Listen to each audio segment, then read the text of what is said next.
I pulled my silver flash drive from the library computer, and the school's IT director snapped, "Step away from the terminal." I froze in place, my fingers still hovering in the air. The plastic of the drive was warm against my palm. I looked at Mr. Carter. He wasn't doing his usual annoyed tech guy routine. His face was completely drained of color. He looked like he was watching a bomb tick down to zero. "Why?" I asked. My voice sounded thin and entirely too loud in the quiet of the media center. It was 7:42 a.m. Tuesday, Westridge High in Portland. The air smelled like old paper and industrial floor cleaner. I was just trying to print out a 12-page AP history paper on the Cold War. Mr. Harrison was strict about hard copies, and he wanted them in full color because I had included maps of the Soviet bloc. I had plugged my drive into workstation number 14. It sat right next to a laminated sign taped to the desk. Staff use only after 7:30 a.m. I usually ignore those rules because the staff computers are the only ones hardwired to the high-yield color printer. But the second I pulled my drive out, Mr. Carter had materialized from behind the reference stacks looking like he had seen a ghost. He stared at the blinking tower PC for a solid 10 seconds. He didn't look at me. He looked at the black screen, which was now scrolling lines of white text I didn't understand. He grabbed the heavy walkie-talkie clipped to his belt. "Code yellow in the media center. Terminal 14 is compromised," he barked. My stomach dropped into my knees. Within 90 seconds, the heavy double doors of the library swung open with a violent thud. Principal Miller came first. He was breathing heavy, his tie slightly crooked. Behind him were the two campus security guards, and right behind them, Officer Davies. She was the actual Portland police liaison assigned to our school. She had her hand resting on her utility belt, not on her gun, but close enough to make my heart hammer against my ribs. The few kids cramming for midterms stopped highlighting their textbooks. The librarian, Mrs. Gable, peeked over her reading glasses, her face completely pale. A kid named Jordan, who sat behind me in AP English, stage whispered, "Dude, what did she download?" I swallowed hard, suddenly hyper-aware of my own breathing. "I just printed my essay," I stammered, my voice cracking embarrassingly loud. Principal Miller treated me to a glare usually reserved for kids caught pulling the fire alarm during finals. "Why were you at this specific terminal?" he demanded. I pointed a shaky finger at the massive Xerox machine across the room. "Because it's the only one connected to the color printer," I offered, stating the obvious. Nobody chuckled. The silence in the room became absolutely suffocating. Officer Davies gestured toward the door. "Walk with us." They marched me down the main corridor like a high-profile fugitive. First period hadn't officially started, so the halls were packed. Hundreds of kids backed up against the lockers to let us pass. My phone vibrated endlessly in my pocket, Snapchat notifications blowing up. Texts from my best friend Zoe were flooding my lock screen, buzzing against my thigh. When we reached the administrative wing, they bypassed the main office entirely and shoved me into a windowless conference room usually used for teacher evaluations. The air conditioning was freezing in there. A single fluorescent bulb hummed overhead, making the white cinder block walls look like a hospital cell. They left me sweating in there for 45 excruciating minutes. I watched the second hand on the cheap wall clock. I couldn't check my phone. Principal Miller had confiscated it the moment I sat down. Finally, a guy I had never seen before walked in. He wasn't a teacher. He wasn't a uniformed cop. He wore a cheap gray suit and carried a thick metal clipboard. He locked the door behind him with a heavy metallic click and sat across the long fake wood table. He didn't introduce himself. He just stared at me with zero emotion. "Do you understand what was running on workstation 14? He asked. His voice was completely flat. "Microsoft Word?" I guessed, right on the verge of tears. He unclipped a printed spreadsheet from his board and slammed it on the table. It had my student ID number highlighted in neon yellow at the top, followed by a dense list of IP addresses and timestamps. "That terminal was an isolated honeypot," he stated coldly. "We've been tracking a malicious keylogger wiping grades from the district server for 3 weeks." I stared at him, my brain completely short-circuiting. "A what? I don't even know how to code," I protested, gripping the edges of my chair. "You removed the physical drive," he countered, pointing a pen at me, which triggered the firewall shutdown. They didn't expel me on the spot, but they confiscated my drive, bagged it in actual plastic evidence tape, and sent me back to third period with a security escort. By lunch, I was a total pariah. Everyone knew. The cafeteria was a sea of whispers that stopped the second I walked past. I bought a tray of terrible food just to have something to hold and went to the back corner. Zoe slid into the plastic booth next to me. She didn't sit across from me like usual. She slid in right next to me, pressing her tray against mine, boxing me in. "Why did you use Terminal 14? She hissed, looking over her shoulder. "I just needed a color map of Soviet Russia," I groaned, picking at my soggy tater tots. "Why is everyone treating me like I hacked the Pentagon?" Zoe looked around nervously. Her eyes were darting to the tables nearby. "You don't get it," she whispered. "Someone changed 70 seniors' transcripts last night. They left a backdoor program running on that specific computer to finish the wipe. They wanted someone dumb enough to use the restricted staff computer this morning to trigger the failsafe and take the blame." My blood ran ice cold. I wasn't the mastermind. I was the scapegoat. And the sickest part, the realization hit me so hard I actually dropped my plastic fork. The silver flash drive the IT guy confiscated from me wasn't even mine. Mine had a tiny chip on the plastic casing. My cat, Barnaby, had chewed on it 3 months ago. I rubbed my thumb over that little dent every time I used it. It was a nervous habit. The one I pulled out of the computer this morning, the one I handed to the guy in the gray suit, the one sealed in an evidence bag was flawless, completely smooth. The real hacker had swapped our drives while I was at the printer waiting for my 12 pages to spit out. I was gone for maybe 40 seconds, and they were still walking the halls of Westridge High. "Zoe," I said, my voice dropping to a harsh whisper. "The drive they took. It wasn't mine." She stopped chewing. "What do you mean it wasn't yours? You brought it from home." "I brought times 9 times from home. Someone swapped it while I was grabbing my papers." Zoe stared at me. Her expression shifted. The panic in her eyes faded into something colder. Doubt. "Are you serious right now?" she asked. The edge in her voice made me flinch. "Yes. My drive has a bite mark on it. The one I gave them didn't. Someone set me up." Zoe slowly put her milk down. She pulled her phone out of her pocket and slid it across the table toward me. The screen was lit up. It was a group chat with about 50 seniors in it. The chat was moving fast, but she scrolled up to a screen screenshot someone had forwarded. It was an anonymous email sent to the entire senior class list just 5 minutes ago. The subject line was just a smiley face. The body read, "Thanks to our girl for taking the fall this morning. Payment processed. Enjoy the new GPAs." I stared at the screen. The dull roar of the cafeteria around me seemed to turn into white noise. "Payment processed," Zoe read aloud, looking at me sideways. She pulled the phone back. "Did you need money for college that badly?" "Zoe, no, I didn't do this. They found it in your hand," she said, her voice dropping. "You used the staff terminal. You never used the staff terminal. And now everyone thinks you sold out the grading system for a payout." "I didn't," I argued, but my voice felt entirely too weak. "Who was in the library this morning? Think. You were there at 7:30, right? You texted me you were going early to secure our usual table." Zoe looked away. She picked up her tray, avoiding my eyes. "I wasn't in the library." "Yes, you were. I have the text." "I said I wasn't there," she snapped. It was too loud. A few kids at the next table turned to look at us. Zoe lowered her voice, leaning in close. "Look, if you're going down for this, don't try to drag me into your mess just because you got sloppy." She stood up and walked away. She didn't look back once.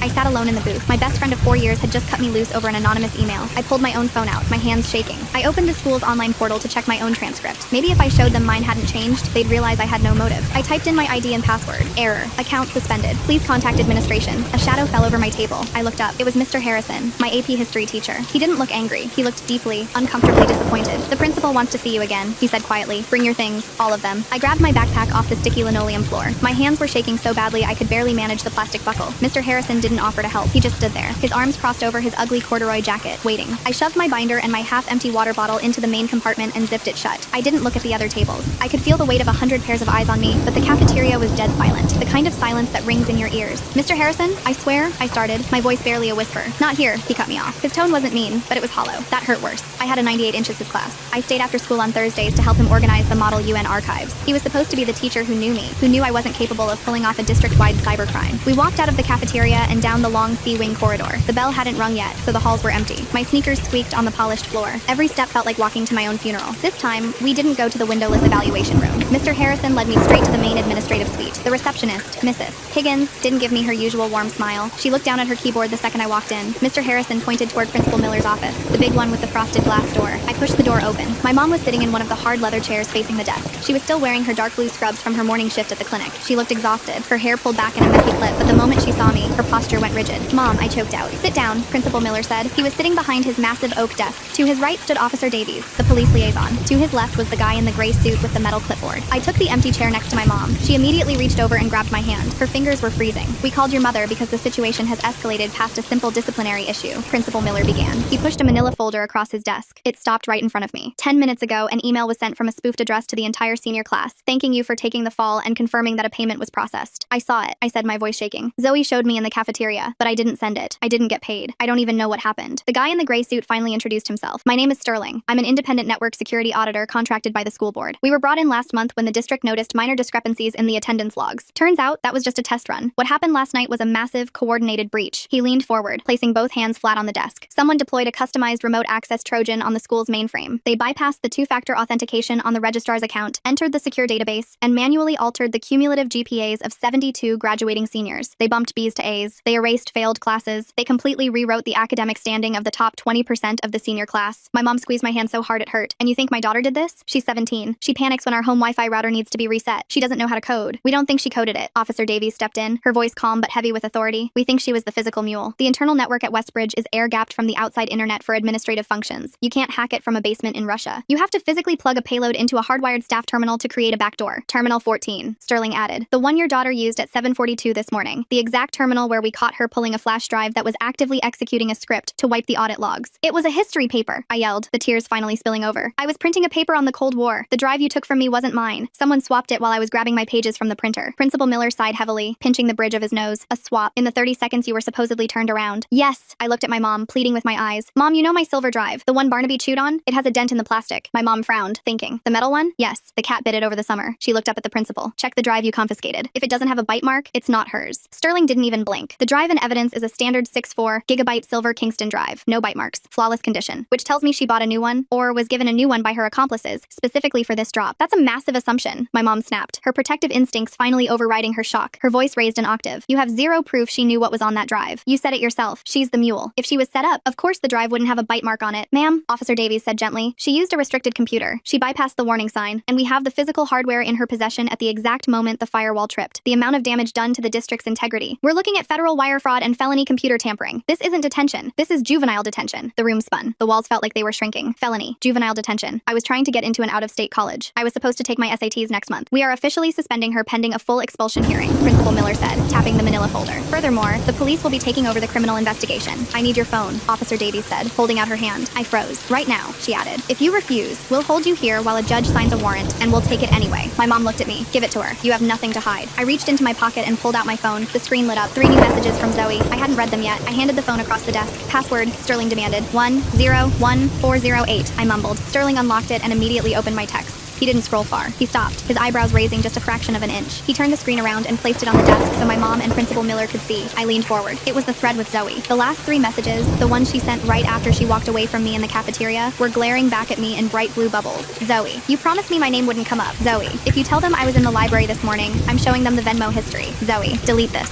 My mouth fell open. The blood roared in my ears. What Venmo history? My mom asked, her voice dropping to a dangerous whisper. She turned to me, her eyes wide with betrayal. What is she talking about? Nothing! I panicked, grabbing the edge of the desk. I haven't Venmoed Zoe in weeks, just for iced coffee. She's lying. She's trying to frame me. Right, Sterling said dryly. First, the mysterious hacker swapped your drive. Now your best friend is framing you via text. That's a lot of bad luck for one Tuesday. Wait, I said, my brain racing, trying to put the pieces together. The cafeteria, the conversation, Zoe's weirdly specific knowledge. Wait, check the email. The anonymous email that went out to the school. Sterling frowned but pulled out his tablet. What about it? Read exactly what it says, I demanded. He glanced at the screen. Thanks to our girl for taking the fall this morning. Payment processed. Enjoy the new GPAs. It doesn't say a number, I said, my heart hammering against my ribs. It just says the new GPAs. So? Principal Miller asked. In the cafeteria, before that email even went out, Zoe told me someone changed 70 seniors' transcripts. She said 70. I pointed at Sterling. You just said 72. But Zoe knew the rough number. How did she know that? The school hasn't released a statement. The rumor mill didn't have the details yet. How did my best friend know exactly how many grades were wiped unless she was involved? The room went quiet for a few seconds. Officer Davies looked at Sterling. Sterling looked back at the phone, reading Zoe's texts again. It's a discrepancy, Officer Davies admitted quietly. But it's not proof. Kids talk fast. Rumors spread faster. She told me not to tell you she was in the library at 7:30. I pushed, desperate to keep the crack in their theory open. Check the library cameras, the one over the front desk. You'll see her walk in. The library cameras have been offline since Friday, Principal Miller said flatly. Scheduled maintenance. I felt the last bit of hope drain out of me. Scheduled maintenance. Of course, whoever planned this knew the blind spots. They knew the schedule. They knew I was an AP history nerd who would ignore the staff-only sign to print a color map. Mom, I whispered, you have to believe me. My mom stared at the phone on the desk. She looked at Zoe's text. Then she looked at me. I could see the battle happening in her head. She wanted to believe me. She was my mother, but the evidence was suffocating. Don't say another word, my mom said finally. She stood up, her chair scraping harshly against the floor. She didn't look at the principal. She looked straight at Officer Davies. We are leaving. You have her phone. You have the flash drive. If you want anything else, you can call our lawyer. Mrs. Hayes, Principal Miller started. I said we're leaving. My mom grabbed my arm, her grip tight and unyielding. Get your bag. I slung my backpack over my shoulder. As I turned to the door, Sterling spoke up, his voice losing that flat, robotic edge for the first time. Miss Hayes, he said to me. I stopped. A backdoor program isn't just a sledgehammer. It's a two-way street. It lets them in, but it also sends a ping back to the host. If we find the origin ping on your home IP address, the lawyer won't matter. You won't, I said, meeting his eyes, because I didn't do it. I walked out of the office. The reception area was full now. First period was over, and the office runners were dropping off attendance sheets. A dozen kids stopped and stared as my mom practically dragged me out the front doors of the school and into the crisp Portland air. We walked to her Subaru in the visitor parking lot. She unlocked it with the fob, getting in and slamming her door. I got in the passenger seat and threw my bag in the back. She didn't start the car. She just gripped the steering wheel, her knuckles turning white. She stared straight out the windshield at the brick facade of Westbridge High. Mom, I started. How much? She asked. Her voice was terrifyingly calm. What? How much did they pay you? She turned to look at me, and I saw tears pooling in the corners of her eyes. Because if we have to hire a defense attorney, it's going to cost us everything we have saved. So tell me right now, did you do this for college money? Did you do this because I was stressing about the tuition? No, I shouted, the frustration finally breaking me. I didn't do it. Why won't you believe me? Because of the Venmo texts, she yelled back, hitting the steering wheel with the heel of her hand. Because Zoe is your best friend, and she just implicated you to the police.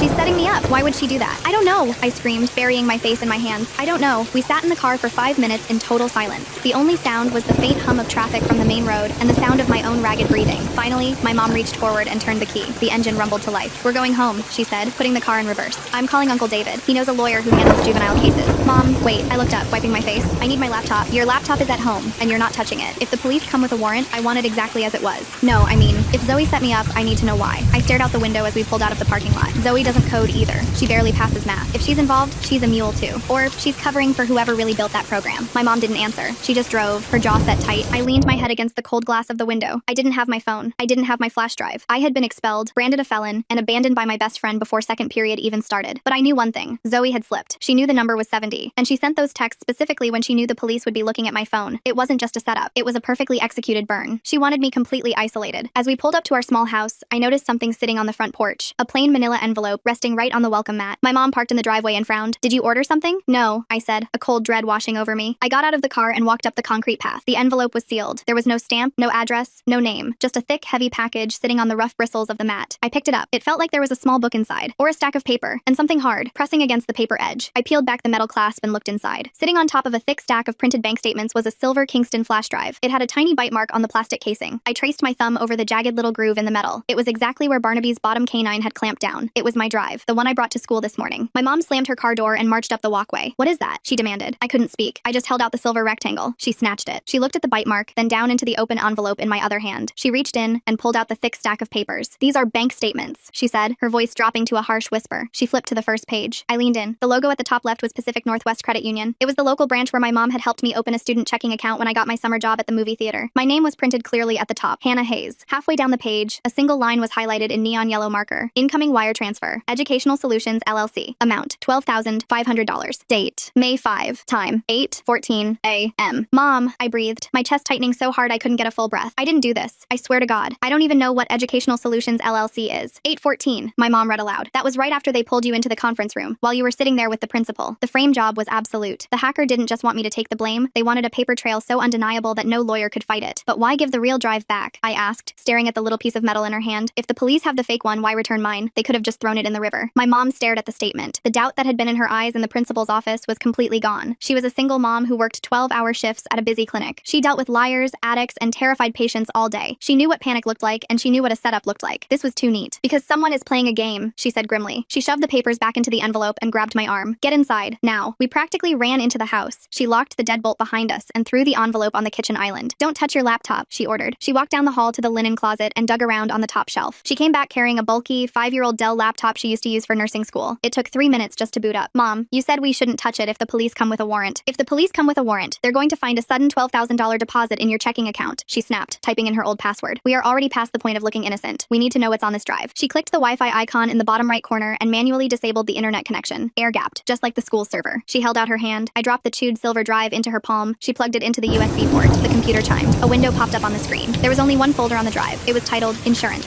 "Zip. Extract it," I said, my heart pounding in my ears. She double-clicked the file. A progress bar flashed for a second, and then a new folder opened. Inside were 3 files, 2 JPEGs and 1 text document. Mom clicked the first JPEG. It was a screenshot from a security camera. The angle was high up, looking down at the library's media center. The timestamp in the corner read time 7:15 and 2 seconds a.m. today. "Principal Miller said the cameras were down for scheduled maintenance," I said. "Someone lied to him," Mom replied softly. The picture was crystal clear. It showed workstation 14, and sitting at the desk, illuminated by the harsh glow of the monitor, was Zoe. She was holding a flawless silver flash drive, plugging it into the tower. I felt physically sick. Seeing the text messages in the principal's office was one thing. Seeing her actually doing it, planting the very thing that would ruin my life, made my stomach violently reject the terrible school lunch I'd eaten. Mom clicked the second JPEG. It was another security camera angle, this one from the narrow hallway behind the administrative suite. The timestamp was time 7:22 a.m. Zoe was standing by the emergency exit doors. She wasn't alone. Standing next to her, handing her a thick manila envelope, the exact same kind that had just been left on our porch, was Mr. Carter, the school's IT director. "The IT guy?" my mom said, leaning closer to the screen. "He's the one who caught me," I said, the pieces violently snapping into place. "He came out from behind the bookshelves exactly when I pulled my drive out. He called the code yellow immediately. He didn't even check the computer first. He just knew. He didn't catch you," Mom said, her voice laced with disgust. "He used you." She clicked the text document. It opened in Notepad. It was a chat transcript. No phone numbers, just handles. Admin, 1 times, and times Z. Admin 1. Auditor is running the deep scan tomorrow at 9 a.m. We need the wipe finished before then. Z. I'm not doing it. He's already suspicious. Admin 1. You already did the hard part. The script is loaded. You just need to trigger the failsafe to execute the wipe and crash the firewall. Z. Get someone else. I got the grades changed. You got paid. I'm out. Admin 1. If they find the back door, they trace it to the IP I used at your house. We both go down. Find a mule. Someone who has a reason to use that printer. Swap the drives. Trigger the alarm. Z. Who? Admin 1. Your shadow. She prints those massive history papers every week. I stopped reading. Your shadow. That's what people called me, because I was always quietly following Zoe around. I was the reliable one, the boring one. He orchestrated the whole thing, I said, my voice hollow. Mr. Carter. The district hired that auditor, Sterling, to look into the grade system. Carter panicked. He needed to destroy the evidence, but he needed a scapegoat so Sterling would stop looking. And Zoe sold you out to save herself, Mom finished. She closed the laptop, the screen went black. Okay, Mom said, taking a deep breath. She was going into full crisis management mode. We have the proof, we have the photos and the chat logs. We take this straight to the police station. We bypass the school entirely. Wait, I said. If Carter has admin access to the school cameras and the network, couldn't he just delete the originals? This is just a copy on a flash drive. A good lawyer could say we photoshopped it to frame Zoe. Mom froze, her hand hovering over the laptop lid. She knew I was right. In a digital he said, she said, the guy with the IT degree wins against the 17-year-old girl with a sudden $12,000 deposit in her bank account. Then why give this to us? Mom asked, gesturing to the drive. If this proves he did it, why drop it on our porch? Before I could answer, the doorbell rang. It wasn't a normal ring. It was a sharp, rapid, 3-burst press.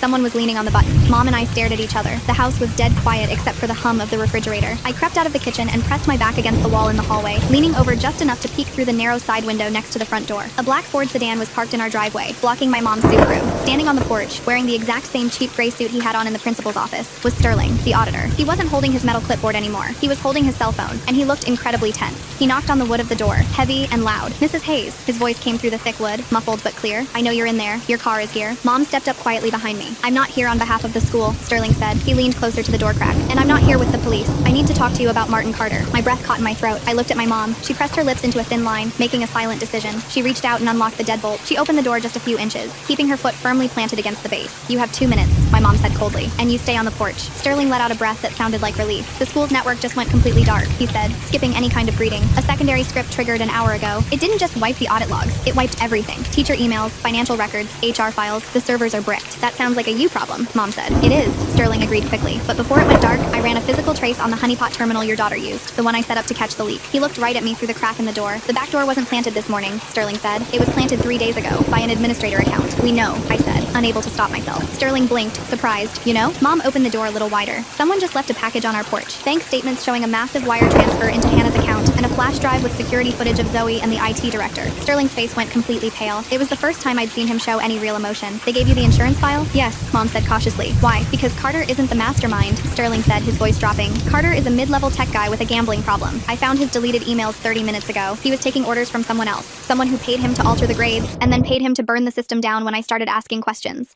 Sterling ran a hand through his hair, looking back over his shoulder at the empty street. The person who left that package on your porch didn't do it to help you, Sterling said, turning back to us. They did it to make you the murder weapon. If you take that drive to the police, Carter gets arrested. Zoe gets arrested. The trail stops with them. And the person who actually paid for the grade changes gets away clean, I realized out loud. Exactly, Sterling said, which means whoever dropped that package knows where you live. And they are relying on you panicking and going straight to the cops. I times am times going to the cops, Mom said fiercely. I don't care about your investigation. I care about my daughter's future. If this clears her name, we're going. It won't clear her, Sterling countered, his tone desperate. Look at the bank statement. $12,000. If you hand that over, the police will just think Hannah was part of the ring, got cold feet, and rolled on Carter for a plea deal. She'll still face charges. He took a step closer to the door. Let me see the drive, he said. If I can reverse engineer the chat logs, I can find the IP address of the person Carter was talking to, the real buyer. It's the only way to prove Hannah was completely blind to all of this. Mom didn't move. She just stared at him. Why should I trust you? 2 hours ago, you were ready to throw her in juvenile detention. Because my reputation is on the line, Sterling said bluntly. I was hired to secure that network, and it just burned to the ground under my watch. If I don't find the buyer, my career is over. We have a mutual interest in the truth right now. My phone, sitting on the console table in the hallway where Mom had dumped my bag, suddenly vibrated. I turned around. It was buzzing angrily against the wood. I walked over and picked it up. Unknown number. I answered it, putting it on speaker so my mom and Sterling could hear. Hello? I said. There was a split second of static, and then a voice spoke. It was digitally altered, dropped an octave so it sounded like a slow, metallic drawl. Did you look at the photos, Hannah? I froze. Sterling stepped entirely into the house, quietly pushing the door shut behind him. Who is this? I asked, my voice shaking. Someone who appreciates a clean slate, the voice said. Take the drive to Officer Davies. Tell her you found it in Zoe's locker. Do that, and the wire transfer in your bank account stays there. A little college bonus for your trouble. The school kicks out Carter, and you get your life back. I'm not lying to the police, I said. You won't be lying, the voice replied smoothly. You'll be delivering the truth. Carter did it. Zoe helped. You're just the brave citizen turning them in. And if I don't? I asked. A low, distorted chuckle came through the speaker. Then, at 3 p.m. today, I forward the chat logs from Carter's computer directly to the police, but I'll edit them first. I'll make sure times admin 1 times looks a lot like your IP address, and I'll let them know about the 12 grand you just received. You have 2 hours, Hannah. Be smart. The line clicked dead. I lowered the phone. The house was painfully silent again. Sterling looked at his watch. It was 1:05 p.m. He's monitoring Carter's system, Sterling said, his mind working a mile a minute. He knows Carter kept insurance. He's using you to execute the final stage of the cover-up. We can't go to the police, Mom said, looking physically sick. If he edits the logs, it's her word against digital evidence. Again, we need the real buyer's identity, Sterling said. He looked at me. Hannah, grab the laptop. We're going to my office. I didn't move right away. I looked at my mom. She gave a single tight nod. I grabbed the heavy, thick Dell laptop off the kitchen counter and hugged it to my chest like it was a bulletproof vest. Mom grabbed her car keys off the hook by the door. We didn't say a word to each each other as we walked out, leaving the manila envelope and the bank statements sitting on the island. Sterling was already in his Ford. Mom put her Subaru in gear and we followed him out of our subdivision. The silence in the car was suffocating. I kept staring at the digital clock on the dashboard. It was 1:12 p.m. The voice on the phone had given us until 3 p.m. Less than 2 hours before he sent the edited logs to the police and cemented my life as a convicted felon. Mom reached out and tapped the touchscreen on her dashboard, pulling up her contacts. She hit a name, Uncle David. It rang 3 times before he picked up. His voice echoed through the car speakers.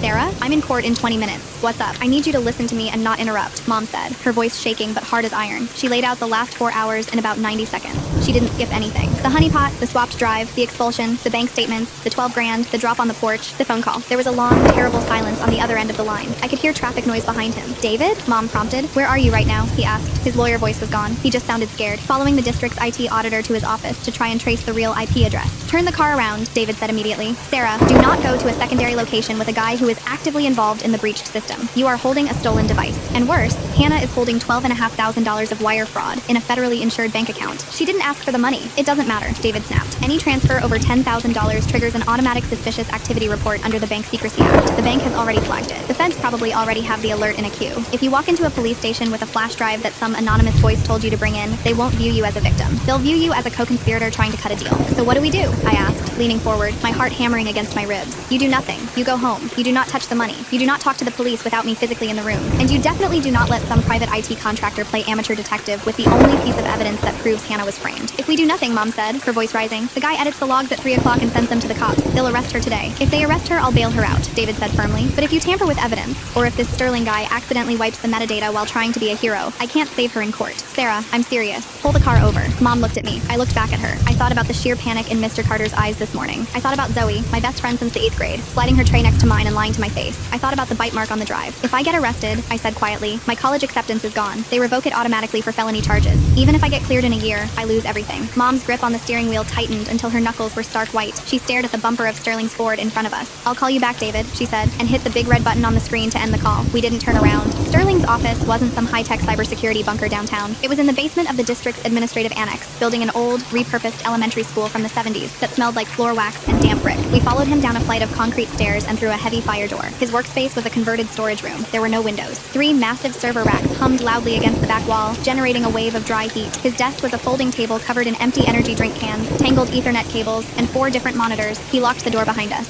Sit, he said, pointing to a single plastic chair. Mom stood behind it. I sat down, clutching the Dell laptop. Give me the drive, he said, holding out his hand. I hesitated, looking up at Mom. Uncle David's warning was echoing in my head. If this guy accidentally wipes the metadata, I can't save her. Do you know what you're doing? Mom asked, stepping between me and Sterling. Because if you ruin this file, she goes to prison. Not you. I've been auditing networks for 15 years, Sterling said, his eyes dark and exhausted. Carter is a sloppy amateur who got greedy. He used a commercial wiping tool and didn't even bother to scrub the registry keys on his local machine. If he saved the chat logs as an insurance policy, he didn't just screenshot them. He exported the raw data. The metadata will still be attached. Mom slowly nodded. I handed him the silver drive. He didn't plug it into his main rig. He pulled a thick, rugged-looking laptop out of a Pelican case on the floor. It wasn't connected to anything. Air-gapped sandpit, he muttered, mostly to himself. He slid the drive in. I watched his screens. He didn't open the files the way Mom and I had. He opened a command terminal, a black box with white text, and started typing so fast the keys blurred. Strings of code cascaded down the screen. Okay, Sterling said, his eyes darting back and forth. There's the zip file. Extracting the text document. I'm bypassing the text viewer and opening the file in a hex editor. The screen filled with an absolute mess of numbers and letters. It meant nothing to me. When Carter and the buyer communicated, they didn't use iMessage or standard email, Sterling explained, pointing a pen at a block of numbers. Carter's smart enough to know the district server logs all inbound traffic, so they used a peer-to-peer encrypted chat client, probably something web-based. But when Carter exported the transcript to save his own skin, the export tool captured the session data, including the routing IPs. He typed another command. The wall of text shifted, filtering down to just 3 lines. Got you, Sterling whispered. He highlighted a string of numbers, 192.168 and so on. Is that the buyer? I asked, my mouth dry. That's the local IP, yeah, but that doesn't help us. That just tells us they were on a router. I need the public IP to trace the physical location. He typed furiously for another 30 seconds. A new number popped up. Sterling stared at it. He didn't celebrate. He just frowned, leaning closer to the monitor. What? Mom demanded. Did you find it? I found the IP, Sterling said slowly. But I know this IP. From where? Sterling turned his chair around to face us. It's not a residential address. It's not a coffee shop. It's not a VPN server in Russia. He pointed at the screen. That IP address belongs to Westbridge High School. Specifically, the Secure Administrative Subnetwork. The room felt like it dropped 10 degrees. What does that mean? I asked, my voice barely working. It means the buyer wasn't a parent sitting at home or a kid hacking from their bedroom, Sterling said, the realization washing over his face in real time. The person who paid Carter $12,000 to change the grades was sitting inside the school building when they did it, on an administrative computer. Another teacher? Mom asked, horrified. verified. Or an administrator, Sterling said. He grabbed his mouse on his main desk, the one connected to the internet, and started typing again. The district has static IPs for every major office in the building. Principal, vice principal, counselors, attendants. Give me a second. I have the directory. He pulled up a massive spreadsheet on his right monitor. He hit Ctrl+F and pasted the IP address he'd pulled from the chat log. The cursor jumped halfway down the page, the row highlighted in blue. Sterling stopped breathing. I stood up from the plastic chair and leaned over the desk to read the name attached to the IP address. Device assignment. Desktop terminal 01 at location. Guidance and College Counseling Center. Assigned user. Eleanor Gable. Mrs. Gable? I choked out. The librarian? She's not just the librarian, Mom said, her voice dropping into something cold and dangerous. She's the head of the scholarship committee for the senior class. My mind raced back to this morning. 7:42 a.m. The media center. When Carter had yelled code yellow, I had looked around the room. The kids studying for midterms had stopped, and Mrs. Gable had peeked over her reading glasses, her face completely pale. I thought she was scared of the police. She wasn't. She was watching her scapegoat trigger the trap she had built. Why would the librarian pay to change 70 kids' grades? Sterling asked, shaking his head. She doesn't have kids. She doesn't make that kind of money on a district salary to throw around 12 grand for a cover-up. She didn't pay for it out of her own pocket, Mom said. The pieces were locking together in her head. She looked at me. Hannah, the senior class list. Who got the biggest academic shifts this semester? Who suddenly jumped from the middle of the pack into the top tier? I thought about the rumors, the whispers in the hallway, Zoe's sudden confidence about getting into Oregon State despite failing chemistry twice. And then I remembered the anonymous email. Payment processed. Enjoy the new GPAs. It wasn't one person buying better grades, I said, the sickness in my stomach turning into a hard, burning anger. It was a syndicate. The parents paid her. Sterling looked at me, his eyes wide. Mrs. Gable runs the scholarship applications, I explained rapidly, pacing the small room. She knows exactly which kids are borderline. She knows which parents are desperate, and which ones have money. She approached them. She charged them a premium, took a massive cut, and used the rest to pay off Carter to actually execute the hack in the system. And Zoe? Mom asked. Where does she fit in? Zoe works as Mrs. Gable's library aide 4th period, I said. It all made disgusting. Perfect sense.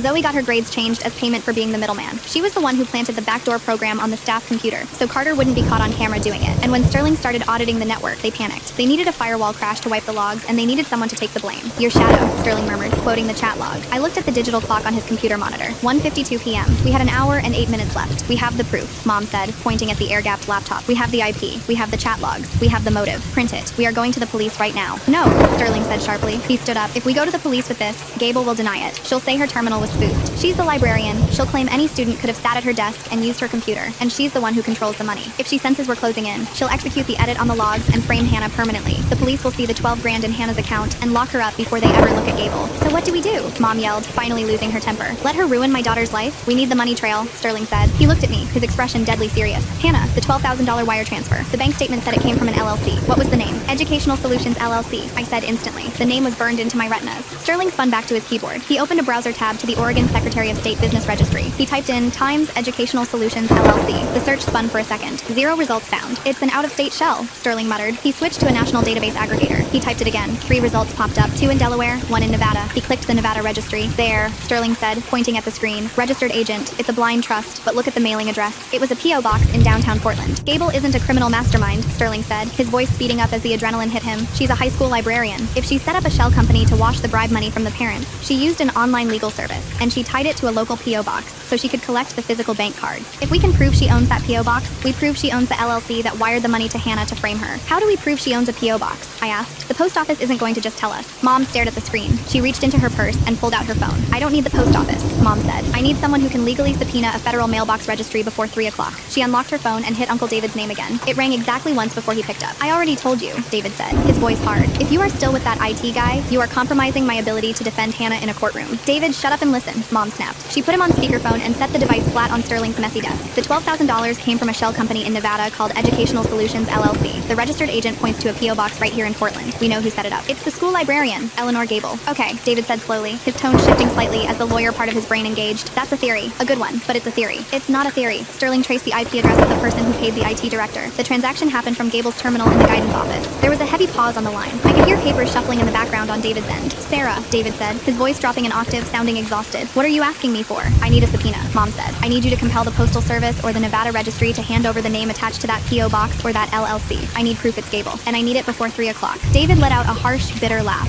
Sarah, you've been watching too much television. A subpoena isn't a magic spell I can cast over the phone. I have to draft a motion, file it with a federal clerk, get it in front of a judge, convince the judge there's probable cause without admitting my niece is currently in possession of the stolen funds, and then serve that order to a federal agency. How long? Mom demanded. Best case scenario? 3 days. Worst case? 2 weeks. I cannot get you a federal subpoena in 45 minutes. It is legally and physically impossible. Mom stared at the phone. The color drained from her face. She looked at me, and for the first time since this nightmare started, I saw genuine, unfiltered defeat in her eyes. If we don't prove it by 3, I whispered, staring at the air-gapped laptop. He alters the logs. He frames me permanently. Who alters the logs? David asked sharply. Who are you talking about? Sterling leaned over the desk, speaking directly toward the phone. This is Sterling. The hacker who orchestrated the breach left an automated script running. It's a dead man's switch. At 15 hours, it's going to rewrite the server logs to point directly at Hannah's home IP address, and it's going to email a copy to the police. Then unplug your router at home, David said immediately. It won't matter, Sterling replied, his voice tight with frustration. The script isn't running from her house. It's running locally on a machine somewhere inside the school network. It's just going to spoof times her IP. It'll look like she did it, and with the money already in her account, the police won't dig deep enough to prove the spoof. Then you need to go to the police right now and surrender the drive, David argued. Tell them the truth. Tell them you're being blackmailed. We do that. We give them the murder weapon with Hannah's fingerprints all over it, Mom countered, her anger flaring again, and the voice on the phone told us exactly what would happen. If we go to the cops, he hits the switch early. We lose. She reached out and ended the call. The silence in the basement office was heavy, broken only by the loud hum of the server racks behind us. I looked at the digital clock on the bottom right corner of Sterling's monitor. 2:04 p.m. 56 minutes. Okay, Sterling said, breaking the silence. He ran both hands over his face, pressing his palms into his eyes. Okay, we can't get the LLC records. The legal route is dead. So we're done, Mom said, her voice hollow. No, Sterling said. He dropped his hands and looked at his main monitor, the script altering the logs at 3 o'clock. It has to be running on a machine that hasn't been bricked by the primary wipe. When the network went down an hour ago, it locked up every standard terminal. The only machines still operational on the internal intranet are the administrative nodes. Carter's machine, Principal Miller's machine, and Terminal 01, I said, my heart jumping into my throat. Mrs. Gable's computer. Exactly, Sterling said, typing furiously again. Gable paid Carter to do the heavy lifting, but Carter is a coward. He wouldn't host the dead man's switch on his own machine. He'd put it on hers, or she demanded it be on hers, so she had control. Can you remote in and shut it down? Mom asked, stepping closer to the desk. No, the network is completely dark from the outside. I have 0 remote access. Sterling stood up, grabbing a heavy ring of keys from his desk drawer. He shoved them into his pocket. I have to physically pull the hard drive out of Terminal 01. I stared at him. You mean go back to the school? We have to go to the guidance center, walk into Gable's office, and physically dismantle her computer before 3 p.m. Sterling, she's sitting right there, Mom pointed out. It's the middle of the school day. You think the librarian who just orchestrated a felony wire fraud ring is going to let you walk in and take her computer apart? I don't know, Sterling said grimly, but it's that, or Hannah goes to prison. He slammed his laptop shut, shoved it into the Pelican case, and locked it. Let's go. We ran up the concrete stairs of the annex building and piled back into the cars. I rode with Mom. She didn't bother using her turn signals. She blew through a yellow light that was definitely red by the time we crossed the intersection, her knuckles white on the steering wheel. Mom, I said, gripping the handle above the passenger door. What happens if Gable screams? What happens if she calls security? Let her call security, Mom said, her jaw set. If security comes, the police come. If the police come, it all blows up. But if Sterling has that hard drive in his hands when they get there, we have leverage. We just need him to get the drive. We pulled into the visitor parking lot of Westbridge High at 2:18 p.m. The school looked completely normal from the outside. The red brick, the large glass windows, the manicured lawn, but I knew the inside was in total chaos. With the network down, nothing was working. We met Sterling at the front doors. The main office is going to be a madhouse, Sterling said quietly as we pushed through the heavy double doors. Teachers can't log attendance. The VoIP phones are dead, and the bells are glitching. Keep your heads down. He wasn't wrong. The main lobby was packed. At least 20 teachers were crowded around the reception desk, complaining to Mrs. Higgins, who looked like she was on the verge of a breakdown. The principal's door was shut, and I could hear Miller yelling at someone through the frosted glass. Nobody looked twice at us. We were just part of the background panic. We slipped past the front desk and headed down the D-wing corridor toward the media center. The guidance offices were connected to the back of the library. Wait, I said, stopping abruptly as we rounded the corner. The heavy oak doors to the library were shut. A handwritten sign was taped over the glass. Network outage. Library closed until further notice. She locked it, Mom whispered. Sterling didn't hesitate. He pulled out the heavy ring of keys, found a square brass one, and slid it into the lock. It clicked loudly. He pushed the door open, and we slipped inside, letting it shut softly behind us. The library was dark. The overhead fluorescents were off, leaving only the pale gray afternoon light filtering in through the tall windows. The silence was heavy, thick with the smell of old paper and dust. We moved quietly past the circulation desk and through the maze of towering bookshelves. Workstation 14. The terminal I had used this morning was wrapped in bright yellow police tape. Seeing it made my stomach twist into a painful knot. The guidance suite is through there, I whispered, pointing to a door at the far end of the room. We crept toward it. Sterling reached out and turned the knob. It was unlocked. He pushed it open. The guidance suite was a long room with 4 separate cubicles and one enclosed office at the very back, Mrs. Gable's office. The door was cracked open about 2 inches, and a sliver of light was spilling out onto the carpet. We could hear the faint, rapid clicking of a keyboard. Sterling looked at my mom, held up a hand to tell us to wait, and stepped quietly into the suite. He moved toward the cracked door. He didn't knock. He just pushed it open the rest of the way and walked in. Mom and I moved up to the doorway to look inside. Mrs. Gable was sitting behind her desk. She wasn't wearing her usual friendly, soft-spoken librarian expression. Her face was tight, her eyes locked on the monitor, her fingers flying across the keys. She jumped violently when Sterling walked in, her hand flying to her chest. Sterling, she gasped, her voice shrill. What on earth are you doing? You can't just barge in here. Step away from the terminal, Eleanor, Sterling said. It was the exact same thing Carter had said to me this morning. Mrs. Gable blinked, recovering her composure with terrifying speed. She stood up, smoothing the front of her cardigan. I beg your pardon? The network is down. I am trying to manually manually recover the senior scholarship files. You need to leave my office. I know what you're doing, Sterling said, walking slowly around the edge of her desk. And I know what Carter did. I know about the Nevada LLC. I know about the $12,000. Mrs. Gable froze. Her eyes darted from Sterling to the doorway, where she finally noticed Mom and me standing there. Her expression didn't change to guilt. It changed to absolute ice. I don't know what you're talking about, she said smoothly. She reached down and slammed her laptop shut. But I am calling security. Call them, Mom said, stepping into the room. Tell them to bring Officer Davies. Tell her you need to explain why an out-of-state shell company registered to your personal P.O. box just wired $12 grand to a 17-year-old girl to frame her for a federal crime. Mrs. Gable stared at my mom. She didn't reach for her desk phone. Hannah, Mrs. Gable said, looking at me with a patronizing, disappointed smile. Did you really drag your poor mother into this? After everything you've done today? Shut your mouth, Mom said, her voice barely above a whisper, but it carried so much venom that Mrs. Gable actually took a step back. You don't get to speak to her. Step away from the computer. Sterling didn't wait for permission. He shoved past Mrs. Gable's chair, dropped to his knees under the desk, and grabbed the heavy black tower PC. Hey, Mrs. Gable yelled, finally losing her cool. Get your hands off that. That is district property. She lunged forward, grabbing Sterling's shoulder. Mom moved faster than I thought possible. She grabbed Mrs. Gable by the arm and yanked her backward, pinning her against the wall of the small office. Touch him again, Mom hissed, right in Gable's face, and I will break your arm before security gets through that door. Mrs. Gable breathed heavily, her eyes wide with shock. You're insane. You are all going to jail. Under the desk, Sterling grunted. I heard the sound of plastic snapping, followed by the metallic screech of a casing being torn open. I looked at the clock on the wall. 2:41 p.m. 19 minutes. Got it, Sterling panted. He pulled himself out from under the desk, clutching a rectangular silver hard drive in his hands. Wires were still dangling from the back of it, where he had ripped it out without properly disconnecting the SATA cables. He stood up, holding it like a trophy. The script is dead, he said, looking at Mrs. Gable. The 3 p.m. trigger won't execute. The logs aren't going to the police. Hannah is clear. Mrs. Gable looked at the drive in Sterling's hands. She didn't look defeated. She just smiled. It was a cold, horrible smile that made the hairs on the back of my neck stand up. You think that's the only copy of the script? She asked softly. Sterling froze. Carter isn't as stupid as you think he is, Gable said, her voice dripping with condescension. You really think he'd host the failsafe on a machine sitting in the middle of a public school?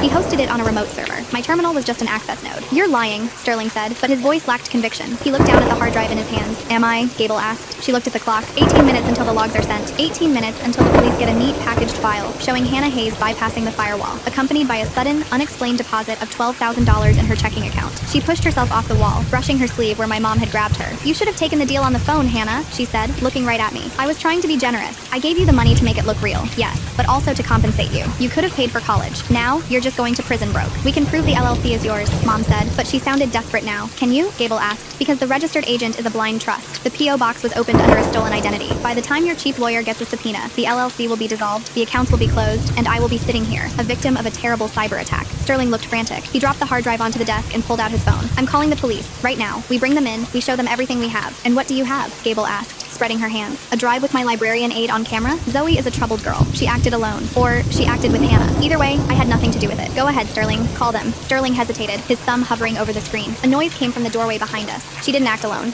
We all spun around. Standing in the doorway of the office, holding a stack of returned library books, was Zoe. She looked terrible. Her makeup was smeared under her eyes, her hair was a mess, and she was shaking so badly the books in her hands were rattling against each other. Zoe, Mrs. Gable said, her voice instantly dropping into a soothing, authoritative tone. Go back to the front desk. This doesn't concern you. It does, Zoe said, her voice cracking. She stepped into the room. She didn't look at Mrs. Gable. She looked at me. Hannah, I'm so sorry, she whispered, tears spilling over her cheeks. I didn't want to do it. She told me to do it. Zoe, stop talking, Gable commanded sharply. Zoe ignored her. She walked further into the room, dropping the stack of books onto a small side table. They hit with a heavy thud. My parents were going to kill me, Zoe sobbed, looking at my mom now, pleading for understanding. I failed AP Chem. I failed calculus. My GPA dropped to a 2.4. My dad said if I didn't get into Oregon State, he was cutting me off entirely. No tuition, no car, nothing. So you ruined my daughter's life? Mom asked, her voice trembling with a rage so pure it was terrifying. I didn't know they were going to use Hannah, Zoe cried, shrinking back. Mrs. Gable approached me in February. She said there was a way to fix my transcript, but she said it would cost money. $15,000. My parents didn't have that kind of cash lying around for a bribe. Zoe wiped her nose with the back of her sleeve, sniffing hard. She said I could work it off, Zoe continued. She said I could be the collector. I had to approach the other kids, the ones whose parents had money. I had to pitch them the idea. I gathered the cash. I brought it to her. You little fool, Gable hissed, her carefully constructed facade finally cracking. Shut your mouth right now. No, Zoe yelled back, surprising all of us. She turned to Gable, her face red and blotchy. You told me I just had to plug a flash drive into the staff computer this morning. You said it was just a routine update so Carter could clear the system. You didn't tell me you were framing Hannah. You didn't tell me Carter was going to lock her in a room with the police. You sent me those texts, I said, my voice dead and flat. You sat next to me in the cafeteria, and you sent me texts threatening to show the police our Venmo history to make me look guilty. Zoe looked at me, her face crumbling. She made me. When the police grabbed you, Mrs. Gable pulled me into the stacks. She said if I didn't create a fake paper trail implicating you, Carter would reverse my grades back to failing, and she would tell the police I was the mastermind. I was terrified, Hannah. I just did what she told me.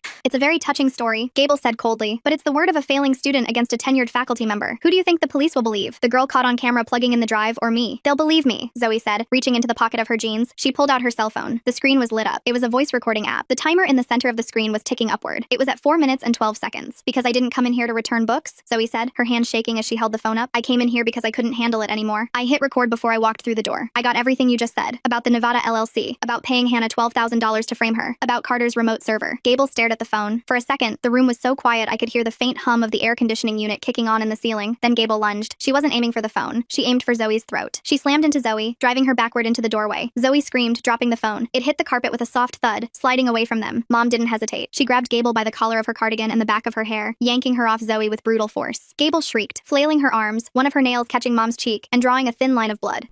Mom didn't even flinch. She shoved Gable hard against the heavy wooden desk. Gable hit it with her hip, crying out in pain, and crumpled to the floor. Sterling dove for the phone. He snatched it off the carpet and scrambled backward. I got it, he breathed, staring at the screen. He hit the red stop button. I have the file. Zoe was sobbing hysterically against the wall, sliding down until she was sitting on the floor, her knees pulled to her chest. Gable was on the floor rubbing her hip, her face twisted in pure hatred. She looked up at my mom, breathing heavily. It doesn't matter, Gable spat. She pointed a shaking finger at the clock. 2:51 p.m. 9 minutes. You can't stop the logs from sending. Once they go out, the police system automates the warrant. The recording won't stop the arrest. It'll just take months for a lawyer to untangle it. Sterling, I said, looking at him, the remote server. Can you stop it? Sterling shook his head, his face pale. If it's hosted off-site, I have no idea what the IP address is. I can't hack a server I can't find. I know where it is. Zoe choked out from the floor. We all looked at her. What? Sterling asked, rushing over and kneeling next to her. Zoe, what do you mean? Carter, she sobbed, wiping her face. He didn't trust Gable. He told me if things went wrong, he had a physical backup, a secondary trigger. Where? Mom demanded. His car, Zoe cried. He has a mobile hotspot rig in his trunk. He runs his personal stuff off it so the district can't track his browsing. The script is hosted on a Raspberry Pi plugged into the battery in his trunk. He bragged about it to me when I was dropping off the cash. Carter's car, Sterling repeated, standing up. What does he drive? A blue Honda Civic, I said immediately. It has a cracked taillight. He parks in the staff lot near the dumpsters. 2:53, Sterling said, sprinting for the door. 7 minutes. Mom looked down at Gable, who was still sitting on the floor, looking completely stunned that her perfect plan was collapsing. You stay right there, Mom said softly. She turned to Zoe. Watch her. If she moves, scream. Mom grabbed my hand and we ran. We chased Sterling through the library, bursting out into the main hallway. The bell hadn't rung yet, so the corridors were mostly empty, but a few teachers poked their heads out of their classrooms as we sprinted past. We didn't stop. We hit the double doors at the end of the D-wing, slamming the crash bars, and burst out into the staff parking lot. The Portland air was crisp and cold. Spread out, Sterling yelled, pointing down the rows of cars. Look for the blue Civic. I ran down the first aisle, my eyes darting frantically over the bumpers. Toyota, Ford, Subaru, Nissan, no blue Honda. 2:55, Mom shouted from the next row over. I cut across the asphalt, weaving between cars. I headed toward the back of the lot, near the massive green industrial dumpsters. There, tucked into a spot right next to the brick wall of the cafeteria, mostly hidden from view, a faded blue Honda Civic. I ran around to the back. The right taillight was shattered, covered with red translucent tape. Here, I screamed at the top of my lungs. Over here. Sterling and Mom came sprinting around the corner of the dumpsters. Sterling didn't even slow down. He hit the trunk of the Civic, trying to pry it open with his bare hands. It was locked tight. We need the keys, Mom yelled. Where is Carter? He's probably hiding in the server room in the basement, Sterling said, panting heavily. We don't have time to find him. 2:57, I whispered, staring at the trunk. 3 minutes.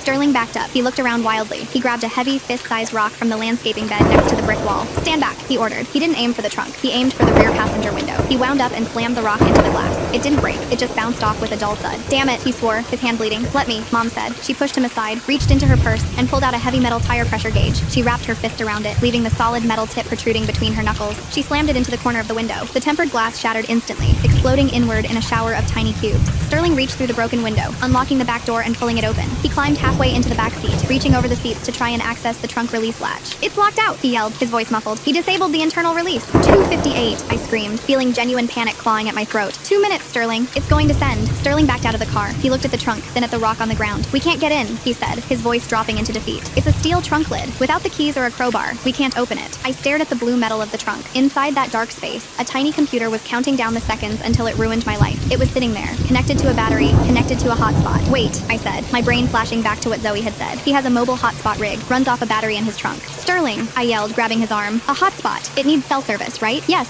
Sterling said, confused. But if it doesn't have a signal, it can't send the logs. I pointed at the sky, then at the dumpsters. Block the signal. Cover the car. Sterling's eyes went wide. He looked at the brick wall, then at the Civic. A Faraday cage. We need to block the RF transmission. With what? Mom asked frantically. We don't have lead blankets. Tin foil, Sterling yelled. The cafeteria. The kitchens have massive rolls of aluminum foil. Mom didn't wait. She turned and sprinted toward the heavy metal door that led to the back of the school kitchens. She grabbed the handle and yanked. It was locked. "Sterling! Keys!" she screamed. Sterling threw the heavy ring of master keys across the asphalt. Mom caught them perfectly, fumbled for a second, found the master key, and shoved it into the lock. She threw the door open and disappeared inside. 2:59! I yelled, staring at my phone screen. 1 minute! Seconds ticked by. My heart was beating so fast I could feel it in my teeth. 50 seconds. 40 seconds. The metal door banged open. Mom came flying out, carrying 2 massive, industrial-sized rolls of heavy-duty aluminum foil. She threw one to Sterling and kept the other. "Cover the trunk!" Sterling yelled. They attacked the car. Mom ripped a 10-foot sheet of foil and threw it over the back windshield and the trunk lid. Sterling grabbed it, smoothing it down over the metal, pressing it tightly against the edges to seal any gaps. 30 seconds. They unrolled more, wrapping the back half of the car like a leftover baked potato. The foil crinkled and tore, but they just layered it thicker, pressing it down into the seams of the trunk, covering the bumper, wrapping the wheel wells. "More!" Sterling yelled. "If there's a gap, the signal gets out." 15 seconds. I grabbed the end of the roll from Mom and ran around the back, pulling the foil tight across the rear bumper, sealing it under the chassis. My hands were shaking so badly I tore it, but I just grabbed more and slapped it over the hole. 10 seconds. 9, 8. "Hold it down!" Sterling commanded, pressing his entire body weight against the foil covering the trunk lid. Mom did the same on the other side. I pressed my hands flat against the back bumper. 3, 2, 1. 3 p.m. We stood there, pressed against the ridiculous, shiny silver car, breathing heavily in the cold air. Nobody moved. Nobody spoke. I looked at my phone in my left hand. 3, 1 p.m. "Did it work?" I whispered. Sterling didn't move. "I don't know. If the foil blocked the cellular signal, the script tried to execute, failed to connect to the external server, and timed out. But if a sliver of signal got through." He slowly let go of the trunk and stepped back. He pulled his phone out of his pocket and unlocked it. He opened his email, refreshing his inbox. The loading circle spun and disappeared. "No new emails," Sterling said. His voice was shaking. He opened his network diagnostic app, the one he had synced to the school's emergency alert system. He refreshed it. "Nothing," he breathed. "The firewall hasn't logged an outbound data dump. The police server hasn't been pinged." He looked at me, a massive, exhausted grin breaking across his face. "It timed out. The logs didn't send." I dropped the torn roll of foil onto the asphalt and leaned against the brick wall of the cafeteria. My legs felt like they were made of water. I slid down until I was sitting on the cold ground, burying my face in my hands. Mom walked over and knelt beside me. She didn't say anything. She just pulled me into a tight hug, burying her face in my hair. I could feel her shaking. "Okay," Sterling said, letting out a long, ragged breath. He looked at the shattered window, the foil-wrapped trunk, and then back toward the school doors. "Okay, we have the recording. We have the stopped payload. Now, we go to the police." Before any of us could move, the heavy metal door to the kitchen banged open again. Officer Davies stood there. Her hand was resting firmly on her utility belt. She took one look at the shattered window, the foil on the car, and the 3 of us standing in the alleyway. "I got a panic button alert from the guidance office," Officer Davies said, her voice completely devoid of warmth, "and a 911 call from a teacher who saw someone smashing a car window in the staff lot." She unclipped her radio. "Dispatch, I need backup at the rear cafeteria exit. I have 3 individuals here, 1 minor, 2 adults. Destruction of property." She let go of the radio and looked right at me. "Hannah," Officer Davies said, "put your hands where I can see them." I slowly raised my hands, my palms open and freezing in the crisp afternoon air. My phone was still clutched in my left hand, the screen dark. Mom stepped directly in front of me, putting her body between me and the police officer. "She didn't do anything wrong," Mom said. Her voice was shaking, but not from fear. She was absolutely exhausted and running on pure, unfiltered adrenaline. "We didn't break into that car to steal anything. We broke into it to stop a federal crime." Officer Davies didn't relax. She kept her hand resting on her belt. "Step away from the vehicle, Mrs. Hayes. All 3 of you. Now." We shuffled backward. Sterling kept his hands raised at shoulder height. His knuckles were bleeding from where he'd hit the glass. "Officer Davies," Sterling said, his chest heaving as he tried to catch his breath. "I'm Sterling, the independent auditor. We met in the principal's office this morning." Davies narrowed her eyes at him. "I know who you are. Why is there 20 feet of aluminum foil wrapped around Martin Carter's trunk?" "Because Carter is hosting a dead man switch on a mobile hotspot in there," Sterling explained rapidly, the tech jargon spilling out of him. "At 3 p.m., it was programmed to permanently wipe the district servers and spoof Hannah's IP address to frame her for the entire grade tampering ring. The foil acted as a Faraday cage. It blocked the cellular signal so the script would time out." Davies looked at the ridiculous, shiny silver mess wrapped around the blue Civic. She looked back at us. She clearly thought we had all lost our minds. "Carter didn't act alone," Sterling continued, taking a slow, deliberate step forward. He reached into his coat pocket. Davies instantly tensed. "Slowly," she warned. Sterling pulled out Zoe's phone, holding it by the edges so Davies could see exactly what it was.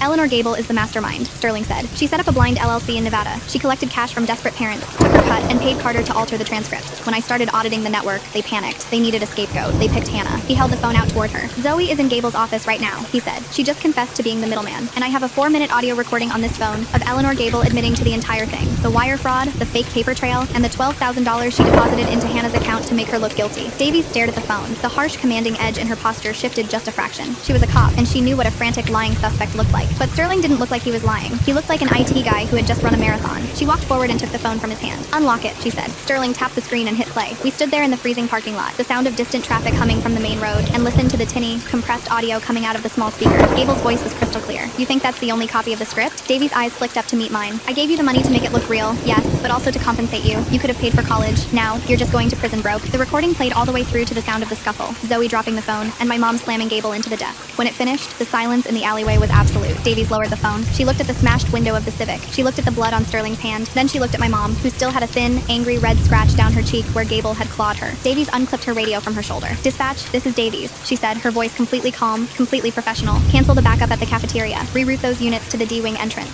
I need 2 officers to secure the guidance suite, and I need a tech team down here to process a vehicle in the staff lot." She let go of the button and let out a long exhale, her breath pluming white in the cold air. She looked at me. "You can put your hands down, Hannah." My arms dropped to my sides. The relief hit me so hard my knees actually buckled. I stumbled, and Mom caught me, wrapping her arms around my shoulders and holding me tight against her side. "Is it over?" I whispered into her coat. "It's over," Mom said quietly, pressing a kiss to the top of my head. The next 3 hours were a blur of fluorescent lights and official statements. We didn't go back to the principal's office. Davies took us straight to the precinct downtown. We sat in a quiet room with decent coffee while the police tore Westbridge High apart. They found Carter exactly where Sterling said he would be, hiding in the sub-basement server room, desperately trying to log into his remote hotspot. When the police walked in, he completely folded. He gave up the passwords to his trunk rig, confirming the script had timed out exactly at 3 p.m. when the foil blocked the signal. Gable was arrested in her office. She didn't scream or fight this time. When they put the handcuffs on her, she just stared straight ahead, her lips pressed into a thin, furious line. They walked her out through the main lobby, right as the 3:15 bell rang. Half the school watched the beloved librarian get put into the back of a squad car. Zoe was brought to the precinct with her parents. I saw her briefly in the hallway. Her dad was yelling at a desk sergeant, his face purple with rage, while Zoe sat on a plastic bench looking completely destroyed. She looked up and saw me. She didn't say anything. She just mouthed the word, "Times, sorry." I didn't nod. I didn't smile. I just kept walking. She had done the right thing in the end, but she had still sold me out to save herself. I knew I would never be able to look at her the same way again. Some things you don't come back from. By 6:30 p.m., Uncle David finally arrived. He was furious that Mom had ignored his advice, but once he saw the police report and the transcript of the audio recording, his anger dissolved into a quiet,